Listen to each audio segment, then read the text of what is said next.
Hey guys, welcome back to all again on my YouTube channel Tricky Physics with Sandeep sir, and today we are going to discuss about slope of xt graph, and after that we are going to discuss or we are going to compare the velocities of two objects or two bodies, and after that we are going to discuss the numerical problems which were given by me in previous lectures, some short numerical problems.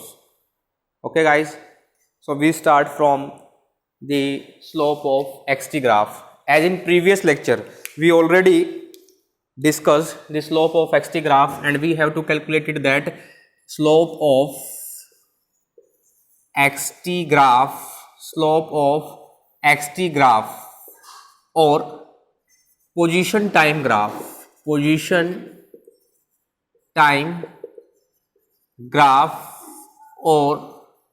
displacement time graph is equal to velocity, is equal to guys velocity. किसके equal होगा guys? Velocity के equal होगा, and इस value comes out to be v is equal to x2 minus x1 upon t2 minus t1, that is v, यानी कि velocity जो किसके equal था? Slope is equal to xt graph slope is equal to velocity, and its value is x2 minus x1 upon t2 minus t1, x2 minus x1 upon t2 minus t1, and that comes out to be v is equal to tangent alpha. और ये value भी guys हमने निकाली थी, देखो अगर slope बढ़ेगा, देखना एक बार, स्लोप बढ़ेगा, देखो स्लोप कम है तो स्पीड भी क्या है? कम है, वेलोसिटी भी क्या है? कम है। लेकिन अगर हम स्लोप एकदम से बढ़ा दें, ठीक है, स्लोप एकदम से बढ़ा दें तो स्पीड भी क्या हो जाएगी? बढ़ जाएगी ना गाइज। देखो स्लोप बढ़ रहा है तो स्पीड भी क्या हो जाएगी? इंक्रीज हो जाएगी। देखना जैसे हमारे पास xt ग्राफ था, here x represent displacement and t represent time, x axis represent time and y axis represent displacement, और x clear guys, x represent here displacement, clear?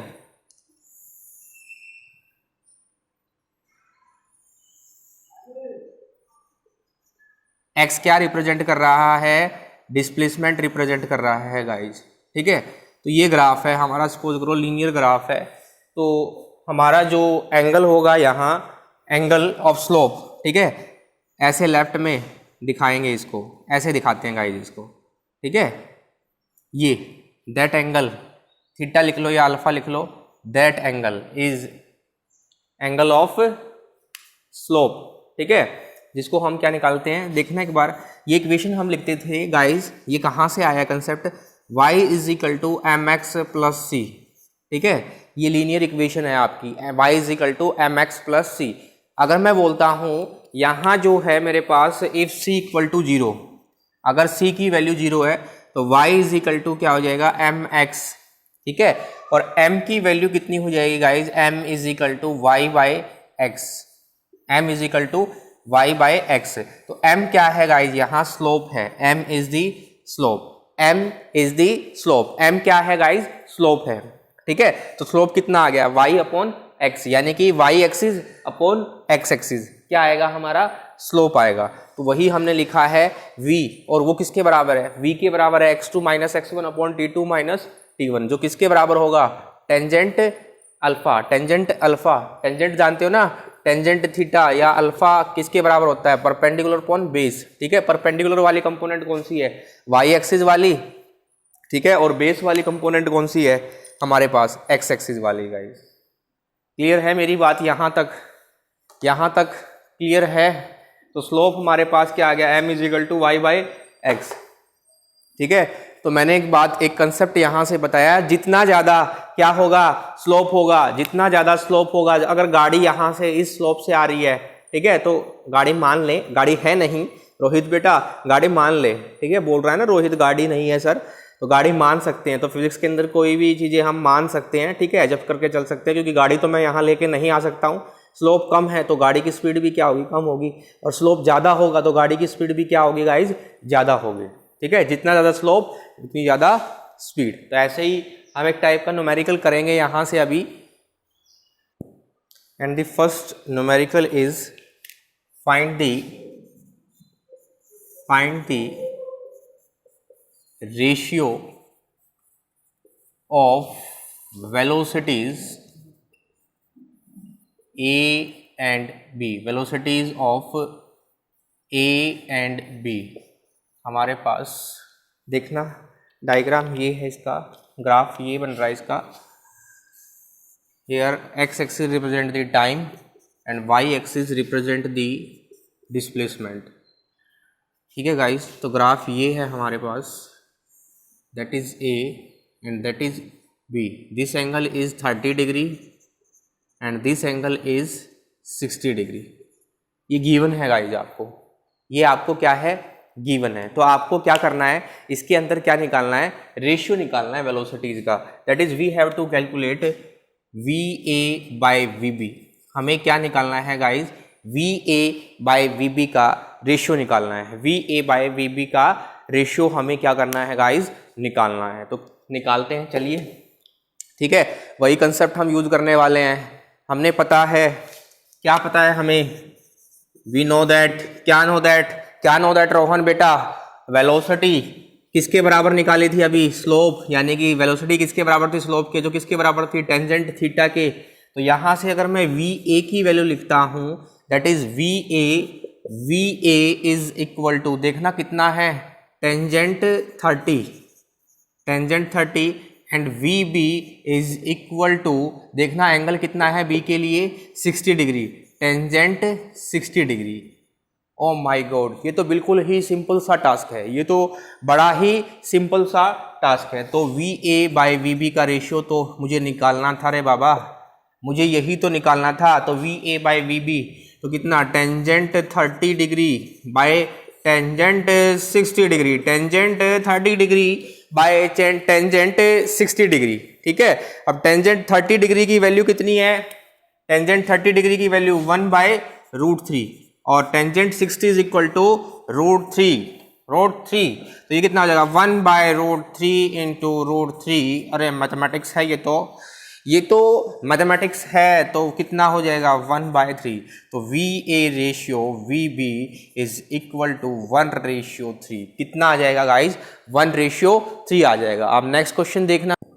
अब मैं क्वेश्चन को घुमा दे रहा हूं, और क्वेश्चन को इस तरह से घुमा दे रहा हूं कि हमारे पास ये है अब सिचुएशन, x एक्सिस रिप्रेजेंट कर रही है displacement and y axis represent कर रहा है टाइम। ठीक है, this is A and this is B and angle is 30 degree and for angle B is 60 degree। तो अब मुझे रेशियो निकालना है, find the ratio of velocities A and B, of velocities of A and B guys।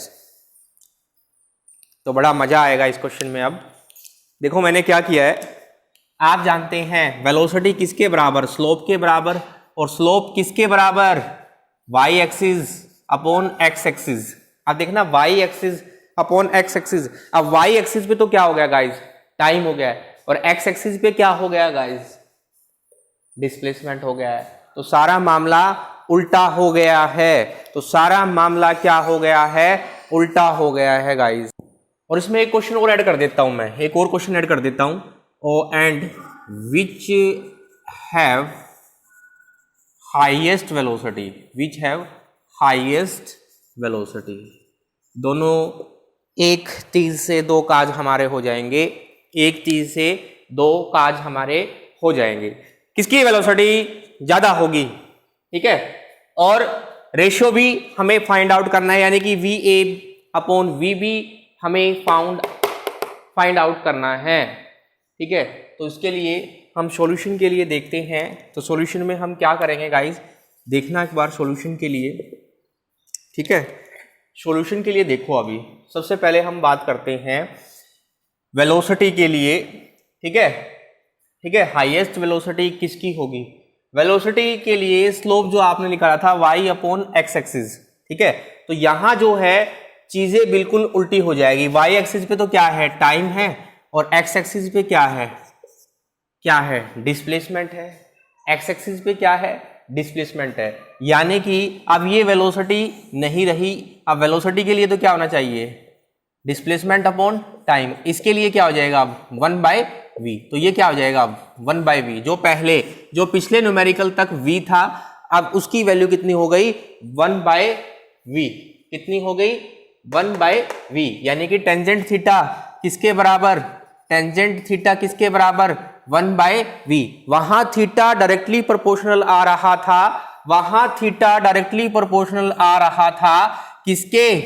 Velocity के। जितनी ज्यादा velocity थी उतना ज्यादा थीटा था, जितना ज्यादा थीटा था उतनी ज्यादा वेलोसिटी थी, जितना कम एंगल था उतना कम वेलोसिटी थी। लेकिन यहां सिचुएशन उल्टी है, थीटा जितना ज्यादा वेलोसिटी उतनी कम। तो यहां देखना theta for A is greater than theta for B, यानी कि theta A is greater than theta B. देखना थीटा ए की वैल्यू 30 डिग्री, थीटा बी की वैल्यू 60 डिग्री। अब 60 डिग्री तो 30 डिग्री से क्या होता है गाइज? ज्यादा होता है। तो दैट्स वाई यहां देखना theta A is greater than, sorry theta B आएगा। अरे बुड़बू को गलत लिखवा दिया। Theta B is greater than theta A. Theta B 60 degree है। अब जिसका थीटा ज्यादा उसका वेलोसिटी कम, तो वेलोसिटी ऑफ बी क्या हो जाएगी इस कंसेप्ट के हिसाब से? जिसका थीटा ज्यादा उसकी वेलोसिटी कम, तो वेलोसिटी कम हो जाएगी बी की, किससे? ए से। तो वेलोसिटी ज्यादा होगी किसकी? ए की। किससे? किस केस में? इस वाले केस में। किससे? ए की वेलोसिटी ज्यादा होगी बी की वेलोसिटी से। अब हम क्या करते हैं गाइस? स्लोप फाइंड आउट करते हैं। अब स्लोप आपने पता ही है कैसे फाइंड आउट हम करते हैं। अभी स्लोप के लिए देखना, हमने अभी लिखा भी था स्लोप क्या था? v इज इक्वल टू, ये लिख सकते हैं 1/टेंजेंट थीटा, ठीक है। अब देखना वी ए की वैल्यू कितनी होगी? V A is equal to, V A theta कितना है? 30 डिग्री है, तो 1/टेंजेंट 30 डिग्री, ठीक है। और वी बी की वैल्यू कितनी हो जाएगी गाइज? वी बी की वैल्यू देखना, V B is equal to 1/ theta कितना है? 60 डिग्री है, टेंजेंट 60 डिग्री। अब रेशियो अगर हमें निकालना है तो रेशियो के लिए हम क्या करेंगे? For V A by V B हम क्या करने वाले हैं? वैल्यूज पुट कर देने वाले हैं। और वैल्यूज जब हम पुट करते हैं तो वी ए की वैल्यू देखना कितनी है? 1/टेंजेंट 30 डिग्री, 1/टेंजेंट 30 डिग्री। और वी बी की वैल्यू 1/टेंजेंट 60 डिग्री, तो ऊपर टेंजेंट 60 डिग्री। अब टेंजेंट 60 डिग्री की वैल्यू कितनी है गाइज? √3 है, और इसकी वैल्यू कितनी है? 1/√3 है, ठीक है। तो ये कितनी हो जाएगी? 3/1, यानी कि V A ratio V B is equal to 3:1, ठीक है। रेशियो क्या हो गई है गाइज? यहाँ पे चेंज हो गई है। रेशियो क्या हो गई है गाइज? यहाँ पे चेंज हो गया। तो कितनी आ गई है? 3:1 आ गई है। और नेक्स्ट थी गाइज वो प्रॉब्लम जो मैंने आपको प्रॉब्लम दे रखी थी, वो प्रॉब्लम सोल्व करने के लिए दी थी, लेकिन किसी ने भी सॉल्यूशन उसका मेरे पास नहीं भेजा, ठीक है। कुछ और प्रॉब्लम है वो भी हम डिस्कस करेंगे जो मैंने भेजी थी, लेकिन सॉल्यूशन किसी ने नहीं भेजा। कोई बात नहीं, किसी ने सॉल्यूशन नहीं भेजा तो देखा, is time variation of position shown in figure observe in nature? क्या टाइम वेरिएशन जो फिगर में दिया गया है ऐसा ऑब्जर्व किया जा सकता है? देखना, ठीक है। देखना क्या ऑब्जर्व किया जा सकता है? मेरा आंसर होगा नहीं। आपका क्या होगा? मेरा आंसर क्या होने वाला है? नहीं, यानी कि नो। लेकिन क्यों? देखना एक बार फिगर के अंदर, पहले डिस्प्लेसमेंट इंक्रीज कर रही है, उसके साथ टाइम भी इंक्रीज कर रहा है। एक्स इंक्रीज कर रहा है, यानी कि डिस्प्लेसमेंट, उसके साथ साथ टाइम भी इंक्रीज कर रहा है। लेकिन देखना अब यहां देखना, अब जब डिस्प्लेसमेंट यहां जब डिक्रीज कर रही है तो टाइम भी डिक्रीज कर रहा है, ठीक है। क्या ऐसा पॉसिबल है? टाइम कभी डिक्रीज करता है? टाइम कभी डिक्रीज करता है? टाइम कभी डिक्रीज नहीं करता है। टाइम तो चलता रहता है, सीधी सी बात है, टाइम हमेशा चलता रहता है। तो no, because time time never decreases. देखना with increase in displacement time क्या कर रहा है, इंक्रीज कर रहा है, लेकिन जब डिस्प्लेसमेंट क्या हो रही है, डिक्रीज कर रही है, तो टाइम भी क्या कर रहा है, डिक्रीज कर रहा है, विच इज नॉट पॉसिबल। सीधे सीधी बात है, ऐसा पॉसिबल नहीं है गाइज। हमारा नेक्स्ट क्वेश्चन था गाइज जो मैंने पीछे दिया था, और क्वेश्चन ये था which of the following graphs can not represent one dimensional motion of object. ठीक है, इनमें से 4 ग्राफ मैंने दे रखे हैं और किसी भी बच्चे का आंसर इस पे नहीं आया था, ना ही कमेंट सेक्शन में आया था। तो 4 ग्राफ दे रखे हैं, तो इनमें से बताना है कि कौन सा जो वन डायमेंशनल मोशन फॉलो नहीं कर रहा है। ठीक है, वन डायमेंशनल मोशन आप जानते ही हैं कौन सी होती है। 1D मोशन वो मोशन होती है जिसके अंदर एक ही कोऑर्डिनेट की रिक्वायरमेंट होती है किसी भी ऑब्जेक्ट की या किसी भी बॉडी की पोजीशन को स्पेसिफाई करने के लिए आउट ऑफ 3 कोऑर्डिनेट्स। ठीक है, तो यहाँ देखना XT ग्राफ है, XT ग्राफ यानी कि पोजीशन टाइम ग्राफ है, डिस्प्लेसमेंट टाइप ग्राफ भी बोल सकते हैं। ठीक है, क्या ऐसा पॉसिबल हो सकता है? तो ये 1D रिप्रेजेंट करता है? नहीं करता है, ये 1D रिप्रेजेंट नहीं करता है, क्योंकि एक ही टाइम इंटरवल पे किसी भी ऑब्जेक्ट की 2 position, because never represent 1D dimension, because क्या at a particular interval of time particle या बॉडी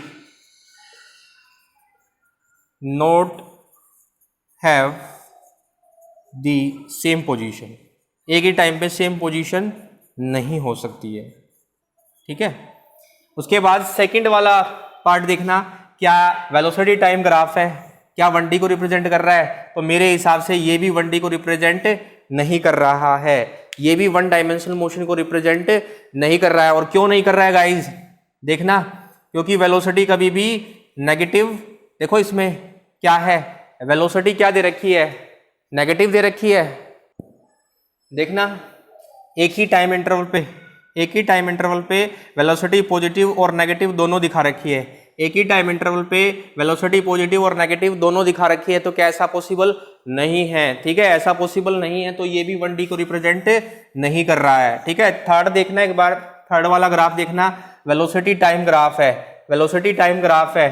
ठीक है, तो देखना ये भी 1D को रिप्रेजेंट नहीं कर रहा है, 1D को रिप्रेजेंट नहीं कर रहा है, वन डायमेंशन मोशन को रिप्रेजेंट नहीं कर रहा है। क्यों नहीं कर रहा है? क्यों नहीं कर रहा है? क्यों नहीं कर रहा है? 1D को रिप्रेजेंट क्यों नहीं कर रहा है? ठीक है, क्योंकि स्पीड कभी भी नेगेटिव नहीं होती, स्पीड नेवर नेगेटिव। ठीक है, तो ये भी आपका 1D को रिप्रेजेंट नहीं कर रहा है। लास्ट और फोर्थ ग्राफ देखना गाइज। ठीक है, इसमें आपको एक तो पाथ लेंथ दे रखी है y एक्सिस पे, और यहाँ क्या दे रखा है, टाइम दे रखा है। ठीक है, मिस हो गया तो टाइम लिख दिया है मैंने, यहाँ टाइम दे रखा है। तो देखना पाथ लेंथ टाइम के हिसाब से पहले तो इंक्रीज कर रही है, ठीक है, इंक्रीज कर रही है पाथ लेंथ, फिर डिक्रीज कर रही है। क्या कभी टाइम के रिस्पेक्ट में पाथ लेंथ डिक्रीज करती है? क्या कभी पाथ लेंथ डिक्रीज करती है? तो ये भी 1D को रिप्रेजेंट नहीं कर रहा है। क्यों नहीं कर रहा है?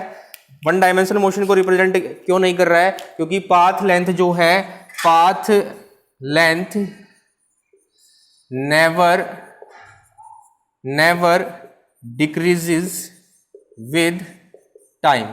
ठीक है, क्योंकि टाइम के रिस्पेक्ट में पहले तो इंक्रीज कर रही है फिर डिक्रीज कर रही है, पाथ लेंथ थोड़ा ही घटती है। ठीक है, पाथ लेंथ तो क्या रहेगी, सेम रहेगी। ठीक है गाइस, एक और मैंने पिछले लेक्चर के अंदर एक्सेलरेशन के बारे में आपको बताया था। ठीक है, कुछ छोटा सा कंसेप्ट था जिसमें मैंने नेगेटिव एक्सेलरेशन के बारे में आपको बताया था। ठीक है, देखना एक बार वेलोसिटी टाइम ग्राफ में, देखना एक बार वेलोसिटी VT ग्राफ में, VT ग्राफ के अंदर। ठीक है, एक्स एक्सिस रिप्रेजेंट कर रही है टाइम को और वाई एक्सिस रिप्रेजेंट कर रही है वेलोसिटी को। तो ये रीजन है गाइस, देखना ये है। ठीक है, तो इसके अंदर देखना this is region first, this is second and this is third. यहां देखना ये फर्स्ट वाला जो रीजन है, ये वाला फर्स्ट वाला रीजन क्या है, देखना यहां कौन सी मोशन है। ठीक है, देखो वेलोसिटी बढ़ रही है टाइम के रिस्पेक्ट में, तो कौन सी मोशन है, एक्सेलरेटेड मोशन है। ठीक है, एक्सेलरेटेड मोशन। अब यहां देखना वेलोसिटी जो है टाइम के रिस्पेक्ट में क्या है, कांस्टेंट है। तो वेलोसिटी क्या है, कांस्टेंट है, टाइम का कोई इफेक्ट पड़ नहीं रहा है, तो ये कौन सी मोशन है, यूनिफॉर्म मोशन है। कौन सी मोशन है, यूनिफॉर्म मोशन है। लास्ट थर्ड रीजन देखना गाइस, जो बताना पिछली वीडियो में रह गया था, वेलोसिटी टाइम वाली वीडियो में, तो देखना एक बार। ये जो रिप्रेजेंट कर रहा है थर्ड रीजन, जिसमें वेलोसिटी डिक्रीज कर रही है टाइम के रिस्पेक्ट में, वेलोसिटी डिक्रीज कर रही है टाइम के रिस्पेक्ट में, ठीक है। तो देखना ये क्या दिखाता है गाइज, आपका वेलोसिटी डिक्रीज कर रही है, इसका मतलब नेगेटिव एक्सेलरेशन हो रही है, तो इसको बोलते हैं, ये रीजन कौन सा हो गया, रिटार्डेशन, ठीक है। तो रिटार्डेशन क्या है गाइज, रिटार्डेशन कुछ नहीं है, रिटार्डेशन इज रिटार्डेशन, ठीक है, स्पेलिंग में मिस्टेक हो गया है तो इसको करेक्ट कर लेना। Retardation is nothing but negative acceleration, negative acceleration, negative acceleration, negative acceleration is called retardation, ठीक है गाइज। तो ये था आपका रिटार्डेशन, ठीक है। तो इस तरह के जो मैंने पॉइंट्स आपको बताए हैं, ये आपको पॉइंट्स जो है माइंड में अपने रखने हैं, ठीक है। और वीडियो को ज़्यादा से ज़्यादा देखें, जो बच्चे 11th क्लास के वीडियो देखेंगे उन्हें कमेंट सेक्शन में अपना नाम छोड़ना क्या है गाइज, ज़रूरी है। अगर किसी ने कमेंट सेक्शन में नाम नहीं छोड़ा तो ऐसा माना जाएगा कि उस बच्चे ने क्या है, वीडियो नहीं देखी है। वीडियो को लाइक भी करना है, ठीक है, चैनल को सब्सक्राइब भी दबा के करना है, अपने आप भी करना है, अपने जो कोलीग फ्रेंड्स हैं उनसे भी आपने चैनल को क्या करना है गाइज, सब्सक्राइब करवाना है। Thank you guys.